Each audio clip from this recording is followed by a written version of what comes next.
बोलो गणेश जी महाराज की जय, सदगुरुदेव भगवान की जय, बोलो हनुमान जी महाराज की जय।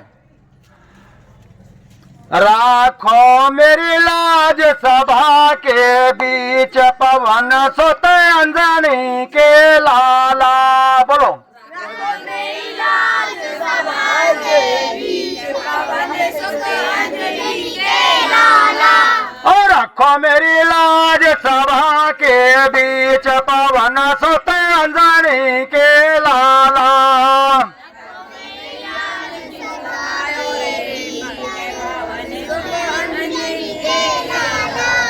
पवन सुत अंजनी के लाला, पवन सुत के सर के लाला।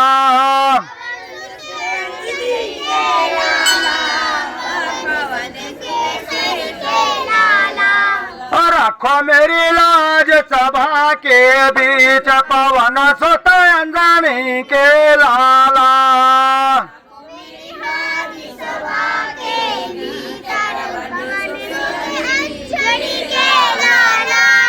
काहे की तेरी करो आरती,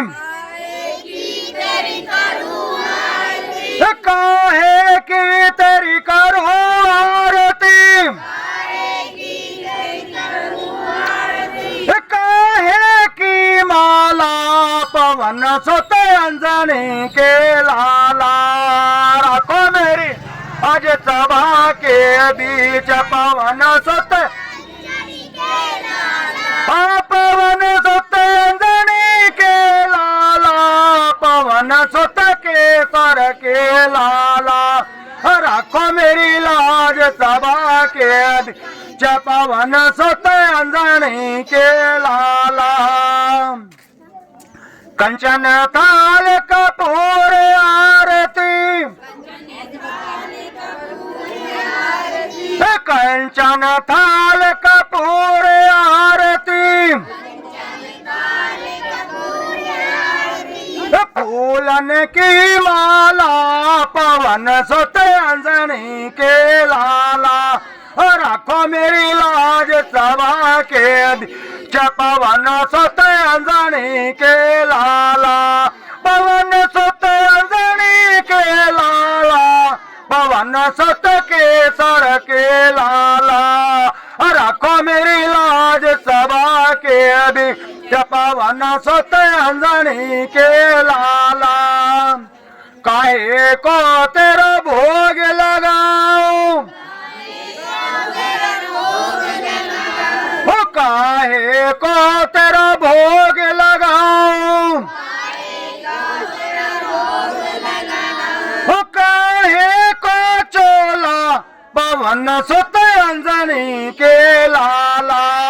रखो मेरी ला सभा के बीच, पवन सुत के लाला, पवन सुत अंजनी के लाला, पवन सुत के सर के लाला। रखो मेरी लाज सभा के पवन सुत अंजनी के लाला। लड्डू चूरमा का भोग लगाऊं, लड्डू चूरमा का भोग लगाऊं, सिंदूर का चोला पवन सुत अंजनी के ला। रखो मेरी लाज सभा के पवन सुत अंजनी के ला, पवन सुत अंजनी के लाला, पवन सुत के सर के लाला। रखो मेरी लाज सभा के बीच, पवन सुत अंजनी के लाला। रखो मेरी लाज सभा के बीच, पवन सुत अंजनी के लाला। हनुमान जी महाराज की, सियापत रामचंद्र की, उमापति महादेव की, पवन सुत हनुमान की, बोलो भाई सब संतान की, बोलो भाई साहब भक्तन की, धर्म की, अधर्म का, प्राणियों में विश्व का जय करो वीर बजरंगी, हर हर महा, जय करो वीर बजरंगी, जय करो वीर बजरंगी। भारत माता की, भारत माता की, पांडव वंश की, पांडव वंश की, पांडव वंश की, बस्ती माता की, बस्ती माता की, मनसा देवी की, मनसा देवी की, मनसा देवी की।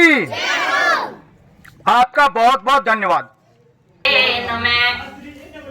बोलो गणेश भगवान की जय, बोलो गौरी शंकर भगवान की जय। कर्पूरे गौरम कर्णावतारम संसारे सारम भुजगेन्द्रहारम सदा वसंतम हृदयारविंदे भवम भवानी सहितं नमामि। सर्वमंगल मांगले शिवे स्वार्थ साधिके शरण्ये त्र्यंबके गौरी नारायणी नमोस्तुते। ओम जय जगदीश चलो चलो। जय जगदीश हरे, भक्त जनों के संकट क्षण में दूर करे। ओम जय जगदीश हरे, जो ध्यावे फल पावे, दुख बिन से मन का, सुख संपत्ति मन का, सुख संपत्ति घर आवे, काश मिले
पवन सुत हनुमान की, बोलो भाई सब संतन की, बोलो भाई सब भक्तन की, बोलो भाई खेरा दैवत की, धर्म की, अधर्म का, प्राणियों में, विश्व का, भारत अखंड हो, भारत भारत, गोहत्या बंद हो, गोहत्या, गोहत्या, गोहत्या, जय करो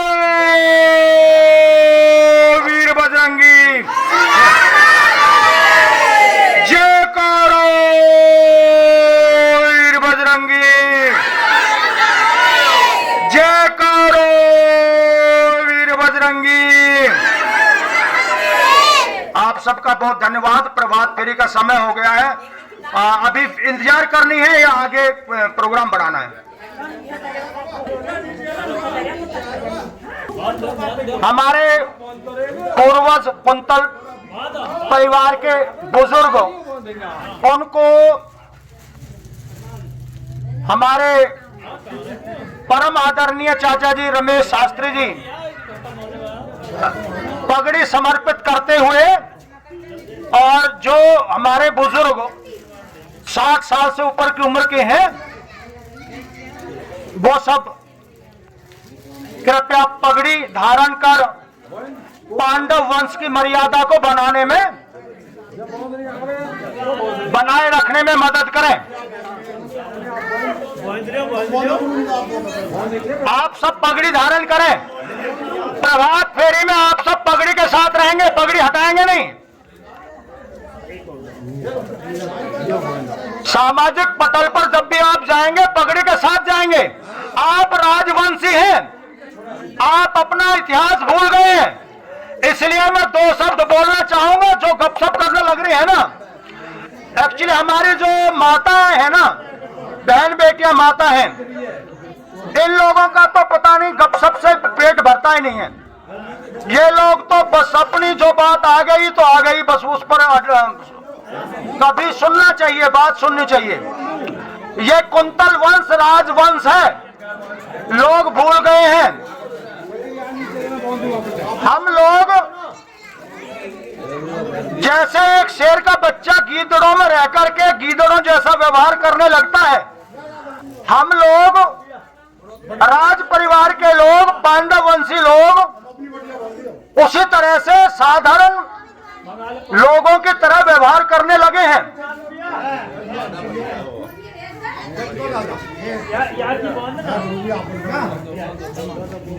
आप बांधो ना वीरेंद्र, बांधो भाई। जिनको पगड़ी बांधनी आती है वो मदद करो ना, जिनको पगड़ी बांधनी आती है वो मदद करो थोड़ी। देखो अब मैं शॉर्ट में 2 बातें कह रहा हूं कि आप लोग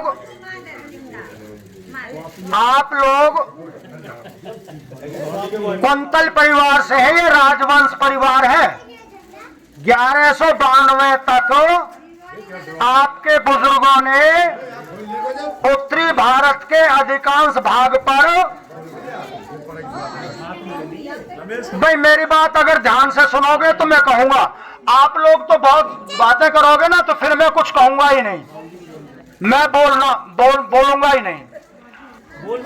भगवती को शंकर भगवान ने बहुत समझाया कि भगवती ये साक्षात परमात्मा ही राम के रूप में है। नहीं मानी भगवती, माता का ही तो स्वरूप है। जितनी भी स्त्रियां हैं, बहन बेटी हैं, चाची ताई हैं, सब वो भगवती का ही स्वरूप है। भगवती को बहुत समझाया शंकर जी ने कि ये भगवान का ही रूप है। तो पार्वती क्या कहती है, भगवान का रूप कैसे हो सकता है, तो रोते फिर रहे हैं। जनाने के लिए तो जंगलों में रोते फिरते हैं, ये कैसे भगवान हो सकते हैं। शंकर जी ने बहुत समझाया, बहुत समझाया। अब माताओं की आदत होती है, मानती ही नहीं है, जिस बात पर के अड़ जाएंगी बस अपनी बात। अंत में क्या हुआ आपको पता है, इतिहास आपने खूब पढ़ा है। वो परीक्षा लेने चली गई रामचंद्र जी के, और उन्होंने जाते कह दिया कि भगवती माता आप शंकर जी को छोड़कर अकेले कहां घूम रहे हो जंगलों में, पता नहीं इतिहास आपको। और उसका रिजल्ट क्या हुआ? अंत में माता को अपने ही बाप के हवन कुंड में जलकर मरना पड़ा। तो भगवती का स्वरूप है, ये लोग मानते कम है। मैं केवल 2 मिनट आपकी ले रहा हूं, 2 मिनट सुन लो, फिर घर जाके खूब गपशप करना। भाई मैं आपसे एक चीज कहना चाह रहा हूं, मेरे पास एक ऐसी दवाई है जो मैं सबको देना चाहता हूं। एक ऐसा रसायन मैं लाया हूं जो बहुत ही कीमती भी है और बहुत सस्ता भी है, और मैं कैमरे के सामने ये बात कह रहा हूं, और वो चीज आज दे करके जाऊंगा जो मैंने अब तक के जीवन में मंथन करके और जिस निचोड़ पर या जिस चीज को मैंने प्राप्त किया है, जो बहुत ही कीमती भी है और बहुत सस्ती भी है, वो चीज आज मैं अपने परिवार को, कुल को, समाज को दे करके जाना चाहता हूं। हर समस्या का हल है। लक्ष्मी की कमी हो तो पूरी होगी, घर में बीमारी हो तो दूर हो जाएगी, कोई कलेश हो तो दूर हो जाएगा। अगर मान लीजिए कहीं कोई विरोधी आवाजें आपस में, एक ही परिवार में कई बार विरोध बन जाता है, आपस में विचार नहीं मिलते हैं, तो उसका भी इलाज है, सबका आपस में प्यार बन जाएगा, भक्ति भाव बन जाएगा। वो चीज मैं आपको देना चाहता हूं। बताओ, इतनी कीमती चीज भी आप लेना नहीं चाहते। अब आप मेरी बात सुनो, ज्यादा ना कह करके, प्रभात फेरी का समय हो गया, हमें आगे बढ़ना है। आप जो पांडव वंश में आने वाली पुत्र वधू हैं, मेरा भाव समझना, जो इस पांडव वंश में साल 2 साल पहले शादी होकर के आई हैं, 4 साल पहले, 5 साल पहले, 6 साल पहले, उन माताओं पर, पांडव वंश में आने वाली उन माताओं के ऊपर जिम्मेदारी है कि वो अपने बच्चों को बचपन से ही संस्कार दे, और मेरे कहने से एक संस्कार दे दें, सुबह और शाम बच्चे को संध्या कराना प्रारंभ कर दें। सुबह शाम संध्या का मतलब है गायत्री मंत्र का जाप किया जाता है, 2 मिनट 4 मिनट। घर की कोई बुजुर्ग माता अपने घर परिवार के बच्चों को, आस पड़ोस के बच्चों को लेकर के सुबह 5 मिनट 7 मिनट 10 मिनट बैठ जाए, खेल खेल में बच्चों को गायत्री मंत्र का जाप करवाएं। ऐसे ही शाम को बैठ जाए। जैसे बच्चे का ट्यूशन का टाइम फिक्स होता है, स्कूल जाने का टाइम फिक्स होता है, ऐसे ही एक प्रचलन प्रारंभ कर दो पूरे गांव में कि बुजुर्ग लोग या बुजुर्ग माताएं छोटे बच्चों को शाम को बिठा लें, 2 मिनट 4 मिनट 6 मिनट, और उनको संध्या कराने की आदत डाल दें। 100 बीमारियों की एक दवा है। जो बच्चा बचपन से सुबह शाम संध्या करता है, वो कभी भी क्लास में फेल नहीं होगा। मैं गूठा टेक करके गारंटी से लिख करके जा रहा हूं, वीडियो बना रहा हूं, इस पर ये हमेशा रिकॉर्ड रहेगा। दूसरा, वो बच्चा कभी भी अनएम्प्लॉयड नहीं रहेगा, उस बच्चे के अंदर कभी भी हीन भावना नहीं आएगी। आप समझ रहे मेरी बात? तो अब ये जिम्मेदारी है हमारी बुजुर्ग माताओं के ऊपर कि वो अपने घर में पास पड़ोस के 2-4 परिवारों के, कुनबा के, जहां भी जितना भी संभव हो, उन सबको सुबह शाम की संध्या कराना प्रारंभ कर दें। आप 6 महीने तक नियम बना लें बच्चों का। 3-4 साल 5 साल का जब बच्चा हो जाए तो तभी से उसका नियम बनाना शुरू कर दें, और वो फिर पूरे जीवन भर उस नियम को अपनाए। कभी भी उसके जीवन में कोई भी अप्रिय घटना, कोई भी विपरीत घटना उसको डिगा नहीं सकती। तो सियापत रामचंद्र की, उमापति महादेव की, बोलो भाई सब संतान की, बोलो भाई सब भक्तन की, धर्म की, अधर्म का, प्राणियों में, विश्व का। देखो 1 जनवरी 1670 को और मुसलमानों का हमारे ऊपर शासन रहा था, और वो अत्याचारी थे। हमारे जनमानस पर, हिंदुओं पर बहुत अत्याचार करते थे। सबसे पहले बाबर ने 1528 ईस्वी में अयोध्या का मंदिर तोड़ा था, और देश के जो प्रतिष्ठित हिंदुओं के मंदिर थे वो तोड़े थे। उसके बाद बाबर का बेटा रहा, उसके बाद उसका बेटा अकबर रहा, और अकबर के बाद शाहजहां, और अंत में औरंगजेब रहा। औरंगजेब के टाइम में औरंगजेब ने अप्रैल 1669 को एक आदेश पारित किया था कि कोई भी हिंदू इकट्ठा नहीं रहेगा, मेले वगैरह में जैसे इकट्ठे होते वो नहीं जाएंगे, जितने भी मंदिर हैं सबको तोड़ा जाएगा। श्री कृष्ण का मथुरा में जन्म स्थान में 30 मंजिला मंदिर था, उसको भी तोड़ने का आदेश दे दिया था और टैक्स लगा दिया था जजिया कर, यानी कि कोई हिंदू अगर तीर्थ यात्रा पर जाएगा तो उससे टैक्स लिया जाता था, लगान लिया जाता था। इस तरह से हिंदुओं की बहुत ही कमजोर उन दिनों में परिस्थिति थी। तो मथुरा में हमारे कुल के ही मुख्य रूप से जाटों के गांव में, कुंतल वंशियों के गांव में, उनकी एक पंचायत हुई थी।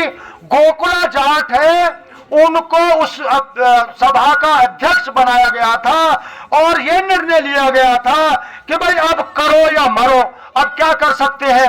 हमारे परम आराध्य परम पवित्र श्री कृष्ण के मंदिर को जब तोड़ने की बात आ गई तो जीना धिक्कार है। तो गोकुला जाट की अध्यक्षता में ये कुंतल वंशी इकट्ठे हुए थे।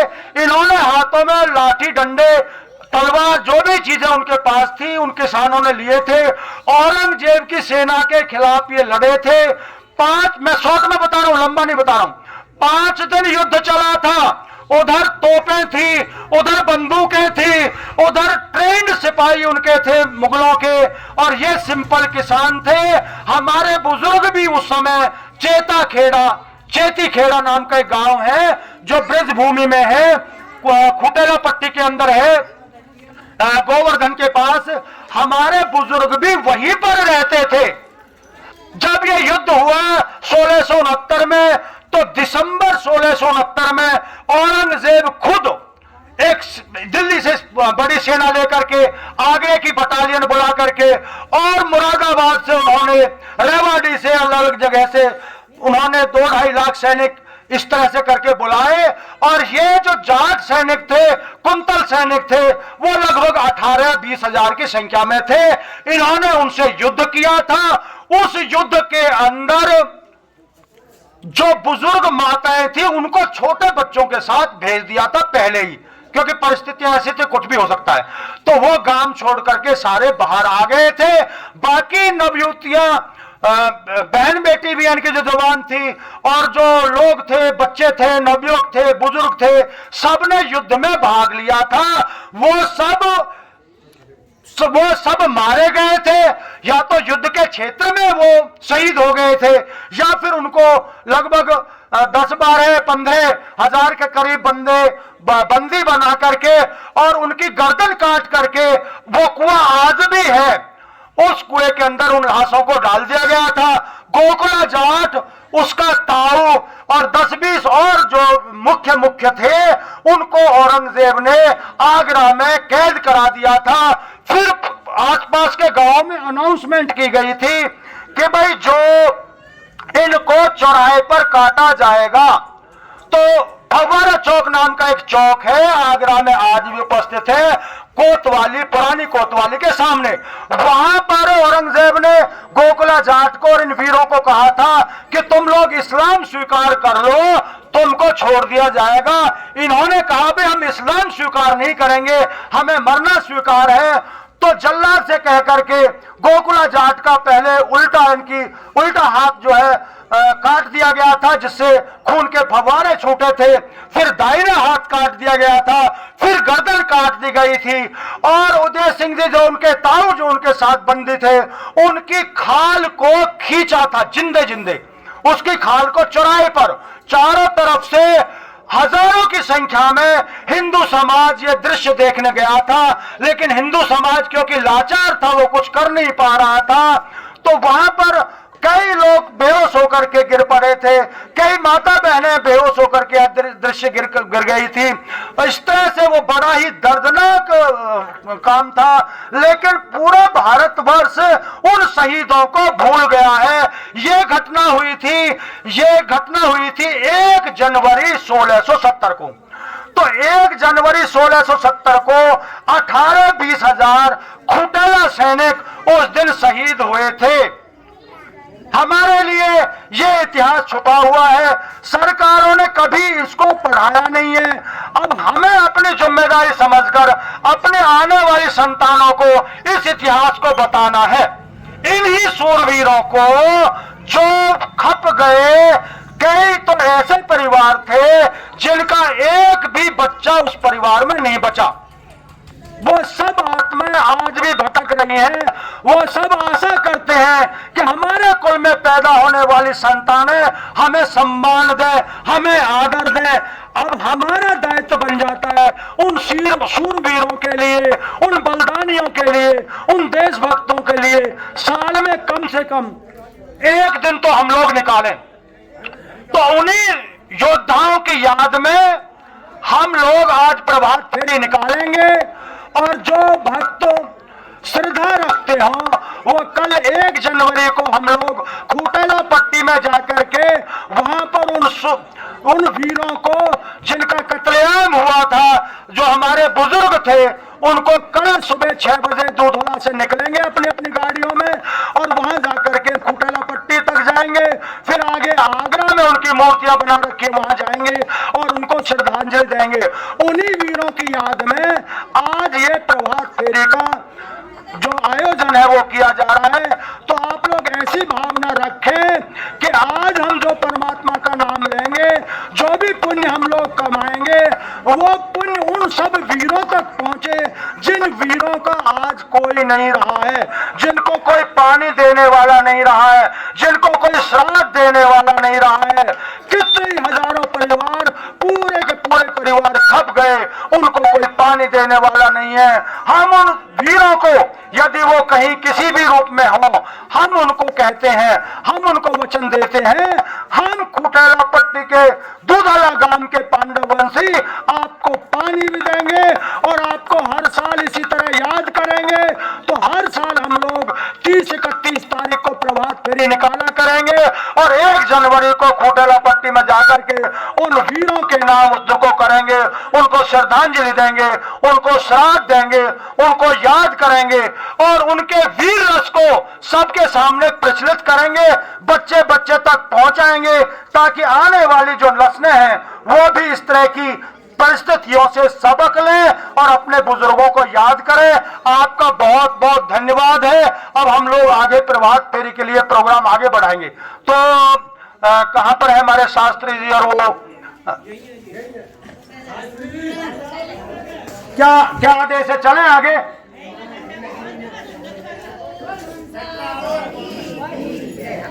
सियापत रामचंद्र की। तो हम लोग 2 मिनट यहाँ पर श्री राम जय राम का जाप करेंगे।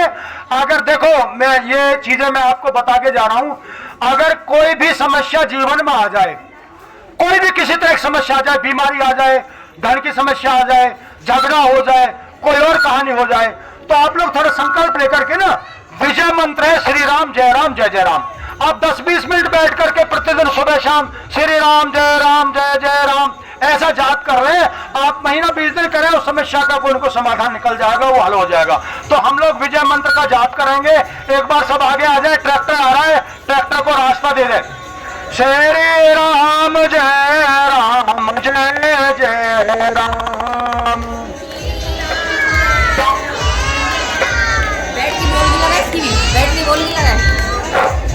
श्री, पहले मैं बोलूंगा, मेरे बाद आप मिलकर के बोले।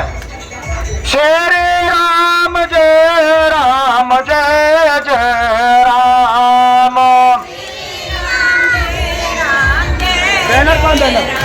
बैनर। श्री राम जय राम। ट्रैक्टर आ रहा है, उसको रास्ता दे दो आप प्लीज।